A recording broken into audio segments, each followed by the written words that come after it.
ठाकुर जी बैठ गए और बैठ के ही पेट पे हाथ फेरने लग गए। काकी ने पूछा, लाला क्या बात है? ठाकुर जी बोले, काकी बड़े जोर से भूख लगी है।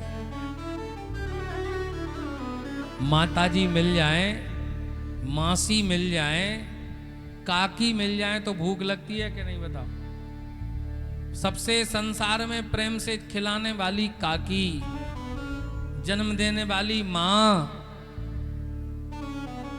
उनसे प्रेम से उनसे अच्छा प्रेम से कोई नहीं खिलाता।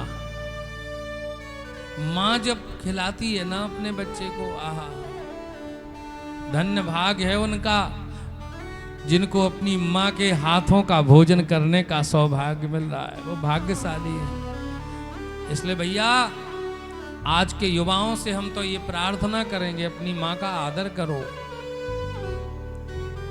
माँ से श्रेष्ठ इस धरती पर कोई नहीं होता।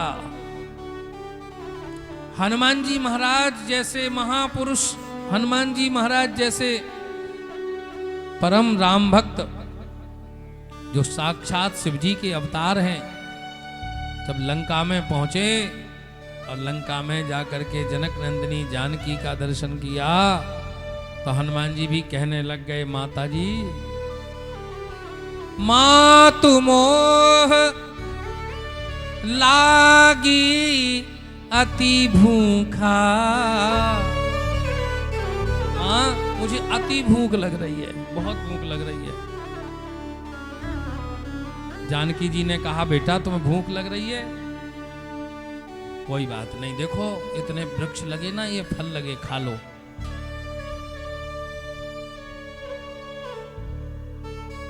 काकी भूख लगी है। विदुरानी ने कहा, लाला अभी तो कुछ बनायो ही ना है, बस थोड़ी देर लगेगी, हमें ज्यादा टाइम नहीं लगता। आहा, जिनके हृदय में खिलाने की रुचि हो ना, वो इतने झट बना देती है, पूछो ही मत। और जिनका भाव अच्छा नहीं है तो पता चला कि महाराज कहीं गए, होता है माता जी हम लोगों के साथ, अनुभव की बात बता रहे। पंडित जी रुक जाओ, चाय बन रही है। अरे भाई हम तो चाय ज्यादा पीते ही नहीं है, सुबह पीते। नहीं नहीं महाराज थोड़ी तो पियो। भैया नहीं पिएंगे चाय। अरे महाराज थोड़ी तो रुक तो जाओ, बस बन ही रही है, बस आने वाली है। अच्छा आने वाली है तो चलो तेरा मन रखने के लिए थोड़ा सा मुंह से लगा लेंगे। भैया बैठे बैठे आध घंटा हो गया। तो पंडित जी ऐसा ही होता ना। भैया बन गई, हमें जल्दी जाना है। पीना तो थी नहीं उसकी चाय, केवल मन रखने के लिए रुक गए थे कि चलो इसका मन रह जाए। बस महाराज आने वाली है, कितनी देर है? बस महाराज आ ही रही है, बस छन गई है। अच्छा फिर बातें करने लगे साहब, यो इतनी बातें दुनिया भर की। बैठे बैठे 1 घंटा हो गया। भैया भगत अब तो हमें जाना है, चाय रहने दो, वैसे ही चाय नहीं पीते। अरे महाराज बन गई है चाय, छोड़ के जा रहे हो जैसे अमृत पिला रहा हो। तेरी चाय के चक्कर में हमें चक्कर आने लग गए भैया।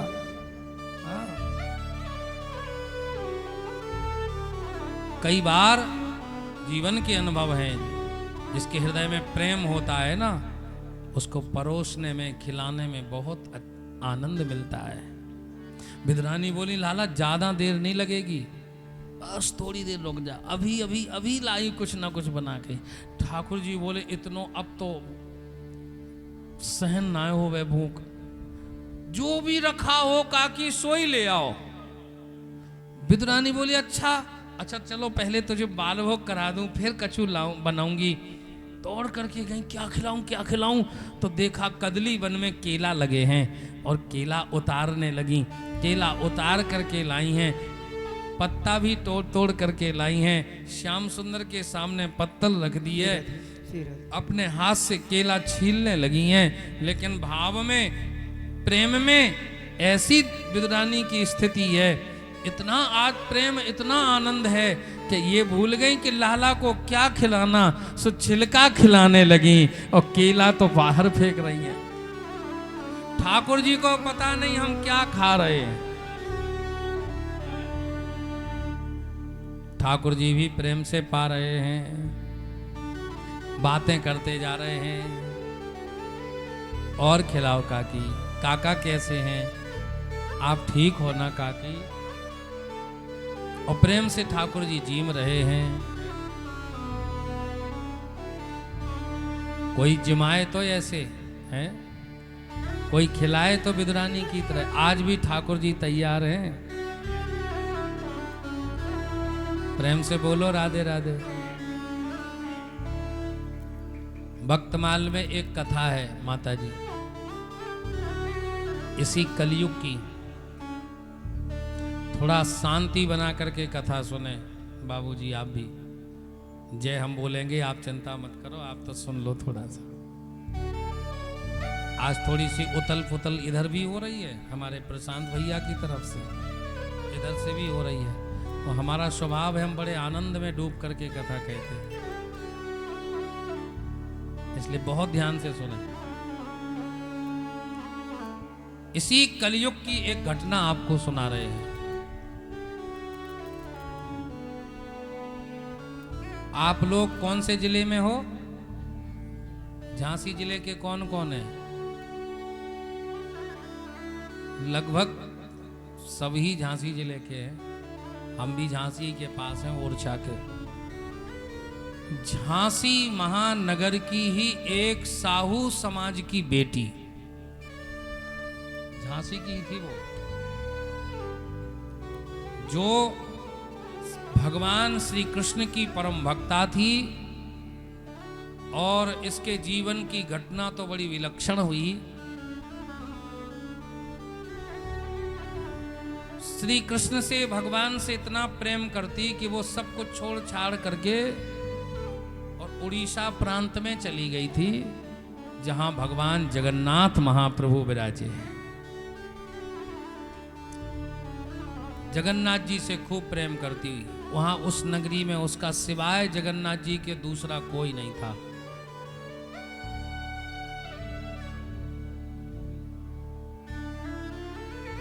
जगन्नाथपुरी में प्रेम से एक कुटिया उसको मिल गई, वहीं रहती, भजन करती, अपने जीवन के समय को वहीं निकाल रही थी। धीरे धीरे समय बीत गया। वह भक्तिमती माता कर्माबाई उसका नाम पड़ा। वह वृद्ध हो गई थी, बूढ़ी हो गई थी, और इतनी वृद्धा थी कि अब उसका रोज रोज मंदिर में जाना तो बहुत मुश्किल हो गया। पहले तो दोनों समय मंदिर में जाती, जगन्नाथ जी की आरती में भी पहुंचती, उनको खूब प्रेम से कुछ सुनाती, भजन गाती। लेकिन अब शरीर में इतनी सामर्थ्य नहीं, तो कुटिया में ही बैठे बैठे जो कुछ भी बनाए घर में, कुटिया में जो भी बने, रोज बस हाथ जोड़ करके कहे, हे प्रभु, हम तो अब आपके पास आ नहीं सकते, अब आप ही हमारे यहाँ आकर के भोग लगा जाओ। ठाकुर जी उसके भाव से इतने रीझे थे, इतने प्रसन्न थे कि ठाकुर जी भी रोज बालक के रूप में उसकी कुटिया में आते। इसी कलयुग की घटना है।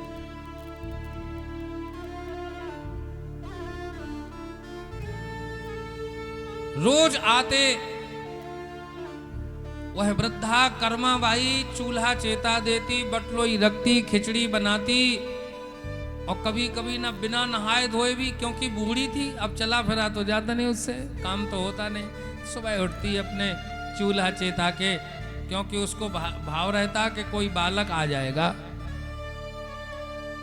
किसी महात्मा ने कहा, अरे माता, तो रोज रोज चूल्हा चेताती है और बैठ करके कीर्तन करती है कि आओ कन्हैया आओ, मेरी खिचड़ी को भोग लगाओ। अरे अगर भगवान को पुकारती है तो बढ़िया नहाए धो करके, बढ़िया चौका लगा करके, बढ़िया पवित्रता से रसोई बनाया कर। अब वह वृद्धा नहाने धोने में, चौका बर्तन में लग गई चतुर्वेदी जी, तो वह लेट हो गई। ठाकुर जी का तो रोज का नियम था, समय से आरती के पहले ही भगवान 8 बजे के पहले ही सुबह सुबह आ जाते बालक के रूप में। आज भगवान ने देखा कि आज खिचड़ी बनी नहीं है, अभी तो मैया नहाए धो के तैयार हुई है। बालक के रूप में आते भगवान, कहते मैया आज तूने खिचड़ी नाय बनाई? तो कहती लाला का बताऊं, आज तो एक महात्मा कह रहे थे न स्नान करके बढ़िया चौका लगा करके फिर बनाओ, हम तो आज नहाने धोने में लग गए, बूढ़े हैं सो देर हो गई। अब चिंता मत करो, अभी जल्दी जल्दी बनाऊं। जल्दी जल्दी बेचारी वृद्धा मैया ने चूल्हा चेताया, बटलोई रख दी और खिचड़ी बनावे लग गई। ठाकुर जी बोले जल्दी कर्मा, जल्दी कर्मा, जल्दी कर्मा।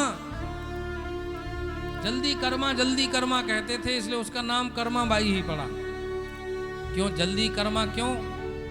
वो इसलिए क्योंकि अब आरती का समय हो रहा है मंदिर में, पुजारी जी आने वाले हैं, मंदिर की घंटी बजेगी, मंदिर में तो पहुंचना पड़ेगा।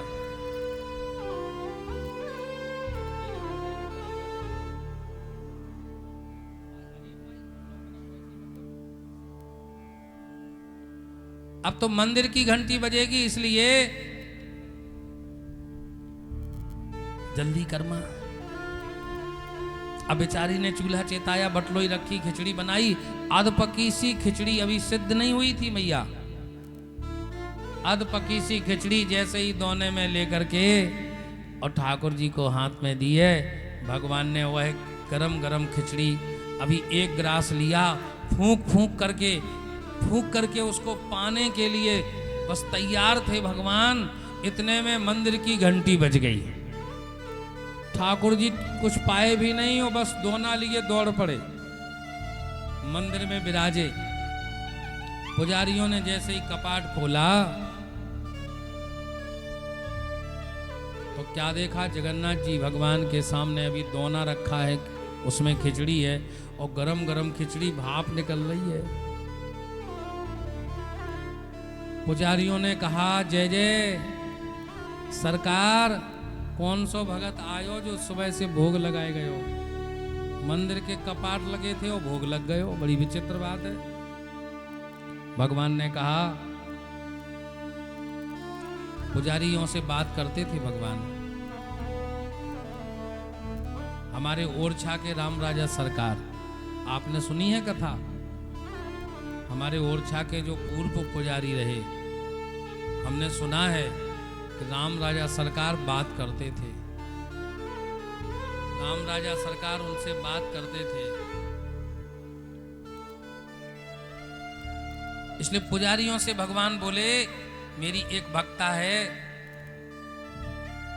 रोज बुलाती है, रोज कहती है लाला पधारो मेरी खिचड़ी को भोग लगा जाओ। मैं तो रोज जाता हूं उसकी खिचड़ी पाने, आज लेट हो गया, मंदिर में आरती का समय हो गया, आप लोग आ गए। पुजारियों ने कहा सरकार, यहाँ आपको 56 भोग धराते हैं, आपको तरह तरह के सुंदर सुंदर भोग लगाते हैं, आपका पेट नहीं भरता? भगवान ने कहा देखो पुजारी जी ऐसा है, वह इतने प्रेम से बुलाती है इसलिए मैं जाता हूँ। पुजारी जी बोले बड़े चटोरे हो आप, पहले घर घर जाके माखन खाते थे, अब पता नहीं कलयुग में भी लीलाएं कर रहे हो, कहां कहां चले जाते हो। समय की बात है भैया, कुछ दिनों बाद पता चला, खबर लगी, पूरे नगर में यह बात फैल गई कि वह वृद्धा बूढ़ी कर्मा बाई मर गई। पुजारियों ने मंदिर के कपाट खोले, भैया इस कलयुग की घटना है, ये कोई बनावटी बातें नहीं हैं, ये सत्य घटनाएं हैं सब। मंदिर के कपाट खोले तो क्या देखा कि श्री जगन्नाथ भगवान की आंखों से झरझर आंसू बह रहे हैं। आंसू रुक ही नहीं रहे थे, निरंतर बह रहे थे। पुजारियों ने हाथ जोड़ के कहा भगवान आपकी आंखों से इतने आंसू क्यों निकल रहे हैं, क्या बात है? तब रोते रोते भगवान बोले पुजारियों से कि आज मेरी मां मर गई, अब मुझे खिचड़ी कौन खिलाएगा, मेरी मां कर्मा मर गई। पुजारियों ने कहा सरकार आप तो परमात्मा हो, आप चाहो तो उसको जीवन दान दे दो।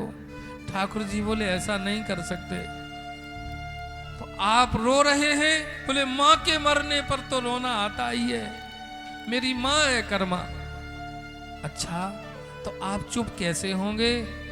भगवान बोले कि मुझे तो कर्मा की खिचड़ी के बिना चैन नहीं पड़ेगा। पुजारी बोले सरकार कर्मा को हम लोग जीवित नहीं कर सकते, आप चुप हो जाओ। भगवान बोले कि मुझे रोने दो। भगवान ने कहा कि मुझे कर्मा बाई की खिचड़ी रोज चाहिए। पुजारियों ने वचन दिया कोई बात नहीं सरकार, कर्मा भले ही नहीं है, लेकिन हम लोग संकल्प करते हैं, प्रतिज्ञा करते हैं कि 56 भोग लगाने से पहले सुबह बाल भोग में आपको खिचड़ी का भोग, कर्मा के नाम की खिचड़ी का भोग धराया जाएगा। आज भी नियम है। 56 भोग ते पहिल, खींच कर्मा की भावे। भक्त बाल में नामा गोस्वामी कह रहे हैं 56 भोग ते पहिल, खींच कर्मा की भावे। सिल पिल्ले के कहत, कुंवर पे हरि चलियावे। आज भी नियम है भैया जगन्नाथपुरी में, भगवान जगन्नाथ महाप्रभु को 56 भोग से पहले कर्मा बाई के नाम की खिचड़ी का भोग आज भी लगाया जाता है, आज भी लगाया जाता है। इसलिए हम लोग कहते जगन्नाथ को भात जगत पसारे हाथ, ये प्रेम की बात है। कितने उदाहरण हैं भक्तमाल जी में कि ठाकुर जी भक्तों के घर जाकर के उनके हाथ से जीमते हैं। विदुरानी से बोले काकी और खिलाओ और खिलाओ। विदुर घर पावना आज हरि आए, विदुर घर पावना आज हरि आए, विदुर घर गाओ गाओ सब लोग। विदुर घर पावना आज हरि आए, विदुर घर पावना आज हरि आए। विदुर नहीं घर ही विदुरानी, विदुर नहीं घर ही विदुरानी। आवत देखे सारंग पानी, आवत देखे सारंग पानी। भोजन में क्या जिभावना आज हरि आए, विदुर घर पावना आज हरि आए, विदुर घर पावना आज हरि आए।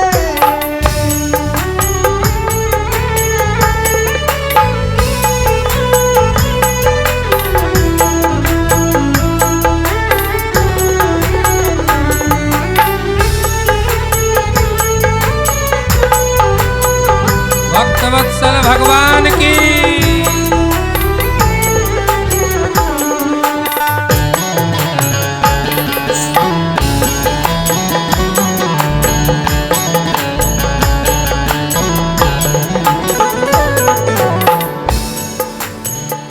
बासी कूसे रूखे सूखे, बासी कूसे रूखे सूखे। प्रभु हैं भक्त भाव के भूखे, प्रभु हैं भक्त भाव के भूखे। भक्तन मान बढ़ावना आज हरि आए, विदुर घर पावना आज हरि आए, विदुर घर पावना आज हरि आए। भक्त वत्सल भगवान की।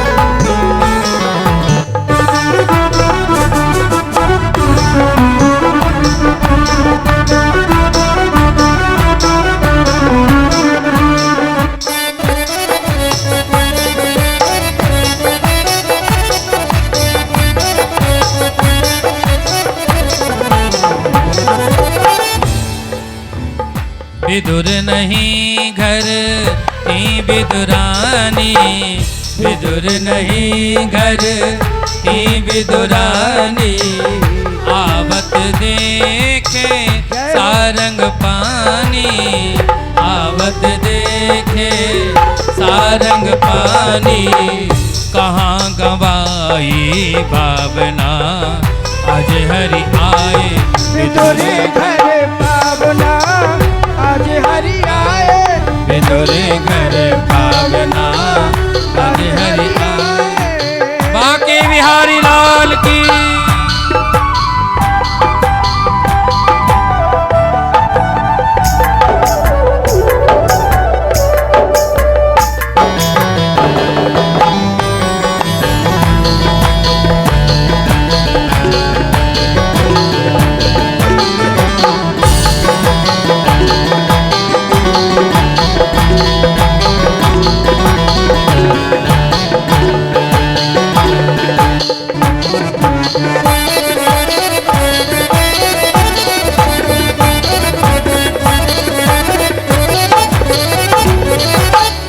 केला बहुत प्रेम से लाई, केला बहुत प्रेम से लाई, गिरी गिरी सब देत गिराई, गिरी गिरी सब देत गिराई, गिरी गिरी सब देत गिराई, गिरी गिरी सब देत गिराई, लगे बहुत ही सुहावना आज हरि आए। विदुर घर पावना आज हरि आए। विदुर घर पावना आज हरि आए।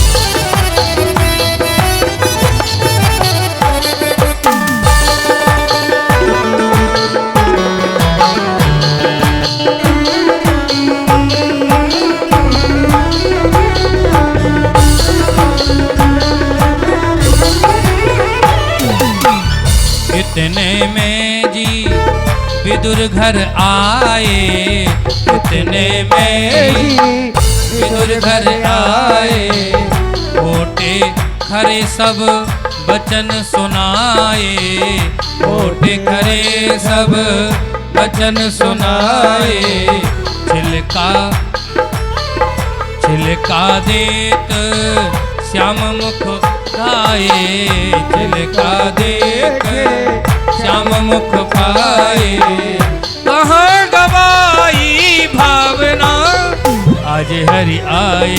विदुर घर पावना आज हरि आए। विदुर घर पावना आज हरि आए। विदुर घर पावना आज हरि आए। विदुर घर पावना आज हरि आए। विदुर घर पावना आज हरि आए। विदुर घर पावना आज हरि आए। विदुर घर पावना आज हरि आए। विदुर घर पावना आज हरि आए। आहा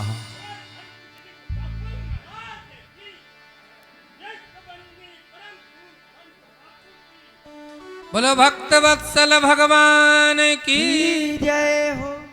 विदुर जी महाराज ने बाजार से सामग्री लेकर के और जैसे ही जल्दी जल्दी दौड़े दौड़े अपनी कुटिया में आए, विदुर जी ने आके कहा, अरे देवी दरवाजा खोलो, जल्दी से खटखटा रहे दरवाजा। विदुरानी दरवाजा खोलो। विदुरानी ने कहा हाँ हाँ अभी आई। विदुरानी दौड़ करके गई, दरवाजा खोले। विदुर जी बोले, सुनो सुनो देवी, हमारे घर में कन्हैया आने वाले हैं, जल्दी से गाय के गोबर से लीपो, चौका लगाओ, सुंदर चौकी बिछाओ, सुंदर भोजन बनाओ। लो हम ये सामग्री लाए हैं और ठाकुर जी आएंगे तो उनको हम लोग प्रेम से भोजन कराएंगे। विदुरानी बोली, सुनो तो महाराज। विदुर जी बोले, बोलो। विदुरानी बोले, आप कहते आएंगे कि वो तो आ गए, घंटा भर हो गया। आ गए हमसे पहले ही? बोले हाँ। कहाँ है? देखो वो बैठे, ठाकुर जी बैठे थे उल्टी चौकी पर, पत्तल पे तुम्हारा छिलका रखे वही पा रहे हैं प्रेम से, केला नीचे पड़े। विदुर जी बोले, विदुरानी तुमने कछु खिलायो? हाँ हाँ देखो केला जीम रहे हैं अभी तो, कितने खा गए होंगे केला भगवान ही जाने। केला क्या, उनके छिलके। विदुर जी बोले, लाला क्या खा रहे हो? ठाकुर जी बोले, काका आप भी आओ, केला खाओ। विदुर जी बोले कि केला तो कहां, कहीं नहीं है, तो छिलका पा रहे हो आप। तब ठाकुर जी बोले, ओ काका हमें तो खबर ही नहीं लगी, पता ही नहीं चला। अरे काका कहा बताऊं, काकी बड़े प्रेम से जिमा रही थी, सो कुछ जीम गए। कितने खा गए? बोले पतो ना है, 25-50 छिलके तो खाई गए होंगे। लाला कोई बात ना है। विदुरानी को डांटने लगे, अरे तू बावरी है गई है, क्या खिलाया हमारे कन्हैया को? विदुरानी बोली, कहा बताऊं, हमें तो कुछ पतो ही ना है चली। कोई बात नहीं लाला, गलती हो गई, क्षमा कर दो। ठाकुर जी बोले, क्षमा की बात ही नहीं, इसमें आपकी गलती नहीं है, हमें खूब आनंद आ रहा था, हमें खूब स्वाद आ रहा था, इसलिए हम भी पा गए। विदुर जी बोले, हमारी गोदी में बैठ जाओ, हम आपको बढ़िया सुंदर मीठा खिलाएं, मिष्ठान्न खिलाएं, जो खाना हो वो लड्डू खिलाएं। ठाकुर जी ने कहा अच्छा। जैसे ही विदुर जी ने एक गिलास खिलाना चाहा, ठाकुर जी बोले, काका जी बुरा तो नहीं मानोगे? बोले नहीं कन्हैया बताओ। बोले, काका जी अब तो पेट भर गया, अब इच्छा ही नहीं है, ये 56 भोग अब मेरे किसी काम के नहीं। भगवान से किसी भक्त ने पूछा, सरकार आपका अच्छे से पेट कहाँ भरा? कहते ना कभी कभी अच्छे से पेट भर जाए, बढ़िया भोजन हो जाए, आप तृप्त हो गए, ऐसा भोजन आपको कहाँ मिला? भगवान ने कहा, अगर सतयुग और द्वापर की बात पूछो, त्रेता और द्वापर की बात पूछो, तो पहुनाई मेरी भई केवल 2 ही बेर। कहाँ कहाँ? एक विदुरानी के घर, एक सबरी के बेर। 2 बार। और कलयुग में, तो कलयुग में तो कितनी जगह भगवान ने पाया है। एक विदुरानी के घर, एक सबरी के बेर। विदुरानी की बात सुनी आप लोगों ने, और सबरी की बात तो राम कथा में आप लोग सुन ही सकते हो, सुनते ही हो है? यद्यपि रामचरितमानस में कंदमूल फल सुरस अति दिए राम कह आन, कंदमूल की बात है, लेकिन रसिक संतों ने जो कहा है तो उस बात को भी प्रमाण ही मानना चाहिए। बेर की बात भक्तमाल जी में भी लिखी है। आहा, हमारे महाराज जी इस समय मलुक पीठ वाले महाराज जी मोनू भैया वृंदावन में अभी सबरी की ही कथा कह रहे हैं, सबरी माता के ही चरित्र की कथा कह रहे हैं जी। इस समय केवल सबरी माता का चरित्र, इतना अद्भुत चरित्र है सबरी जी का। हम तो कहते हैं भक्तों का चरित्र स्वतंत्र समय में सुना जाए।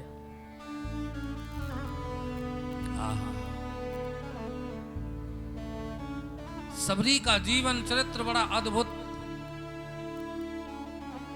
ऐसे कुल में उत्पन्न हुई जहां मदिरा और मांस का भक्षण किया जाता। विवाह का समय आ गया, पशुओं को लाया गया। सबरी ने पूछा कि किस लिए? कहा तेरे विवाह में जो बारात आएगी उन बारातियों को खिलाने की व्यवस्था हो रही है। उन मूक पशुओं को देख करके इसका हृदय दया से भर आया, रोने लगी। मेरे विवाह के लिए इनकी हत्या होगी, मैं ना विवाह करूंगी ना मैं संसार में रहूंगी। सब छोड़ करके सबर जाति में उत्पन्न वह कन्या नितांत एकांत वन में चली गई। खूब खोजबीन की गई, लेकिन कोई पता नहीं चला। कई दिनों तक तो वृक्षों पर यह रही। मतंग ऋषि के आश्रम के निकट ही पहुंची और इस स्थिति में रहती कि कोई देख भी ना पावे। संत जिस मार्ग से जाते उस मार्ग को साफ कर देती सुबह सुबह, कोई बिना देखे महात्मा लोग निकलेंगे। धीरे धीरे खबर लग गई संतों को, अरे यह स्त्री इस सरोवर में स्नान कर गई, अब हम स्नान भी नहीं करेंगे। जब उस सरोवर में महात्मा लोग स्नान करने गए थे तो जल निर्मल था, और जब सबरी का अपमान किया तो उस सरोवर में महाराज कीड़े मकोड़े दिखाई दिए। मतंग ऋषि ने उसको शरणागति दी थी, कहा देवी तुम पुनः स्नान करो। सबरी ने स्नान किया, वह सरोवर पुनः निर्मल हो गया, दिव्य हो गया। अद्भुत चरित्र है। गुरुजी ने कहा था एक दिन आएंगे तेरी कुटिया पर भगवान आएंगे। कब आएंगे गुरुजी? बस प्रतीक्षा कर, राम जी का ध्यान कर, उनका भजन कर, तेरी कुटिया पर भगवान आएंगे। जीवन भर राम गुण गाती रही। अंखनिया झाला पड़ा, पंथ निहार निहार, जी भड़िया छाला पड़ा, राम पुकार पुकार। टकटकी लगा करके देखती रहती है। गुरुजी ने कहा था तेरी कुटिया पर भगवान आएंगे। रोज प्रतीक्षा करती, कब आएंगे कब आएंगे कब आएंगे राम।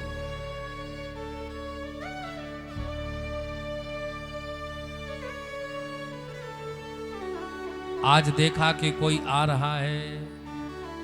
आहा, ऐसी प्रतीक्षा हो भैया, ऐसे भगवत दर्शन की उत्कट अभिलाषा हो तो निश्चित प्रभु आएंगे। आप लोग भी तो कहो सबरी जी के साथ, ओ मेरी कुटिया के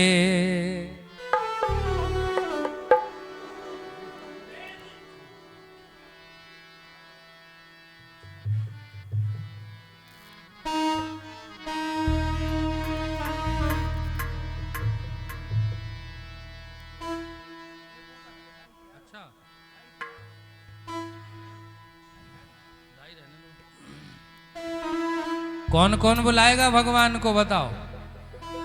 अरे आज तो बुला ही लो भैया, है?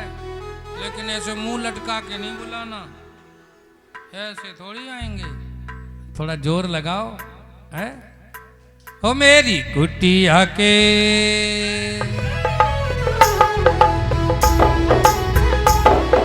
हो, पीछे वाले हाथ उठा करके ओ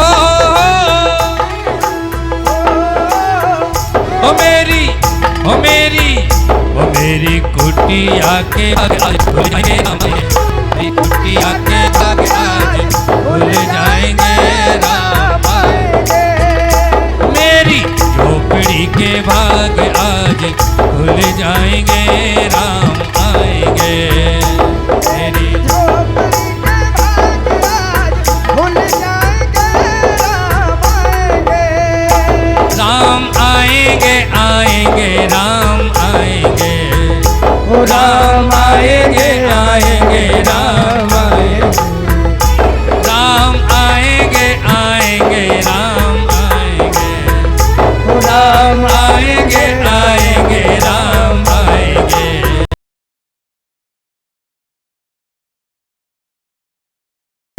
ओ मेरी झोपड़ी के भाग आज खुल जाएंगे, राम आएंगे।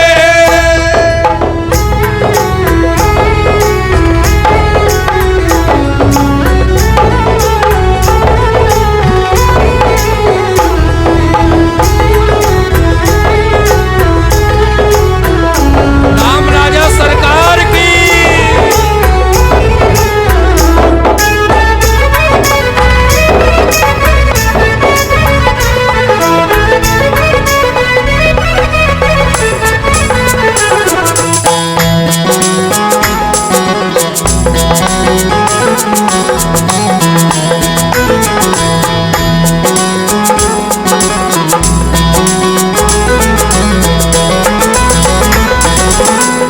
हो राम आएंगे तो अंगना सजाऊंगी, राम आएंगे तो अंगना सजाऊंगी, हो राम आएंगे तो अंगना सजाऊंगी, राम आएंगे तो अंगना सजाऊंगी।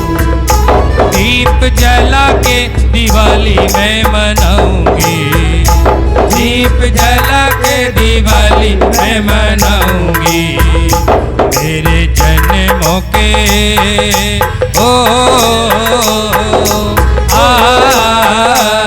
मेरे जन्मों के पाप अब कट जाएंगे, राम आएंगे। मेरी झोपड़ी के भाग आज खुल जाएंगे, राम आएंगे।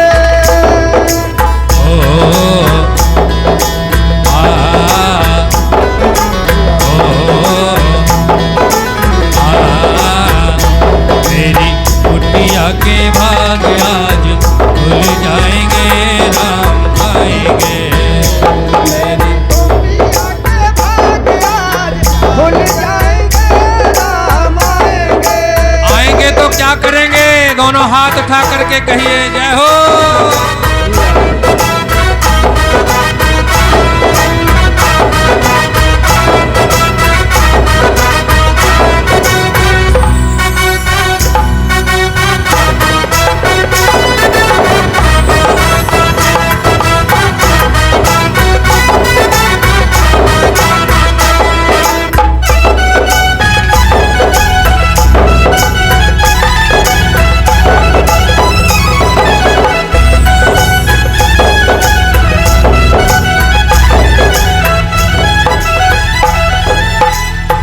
राम झूलेंगे तो पल ना झुलाऊंगी, राम झूलेंगे तो पल ना झुलाऊंगी। ओ राम झूलेंगे तो पल ना झुलाऊंगी, ओ राम झूलेंगे तो पल ना झुलाऊंगी। मीठे मीठे में भजन सुनाऊंगी, मीठे मीठे में भजन सुनाऊंगी। मेरी जिंदगी के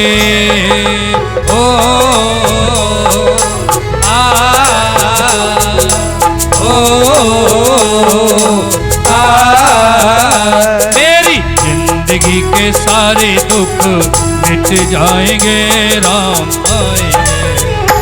मेरी झोपड़ी के भाग आज खुल जाएंगे, राम आएंगे।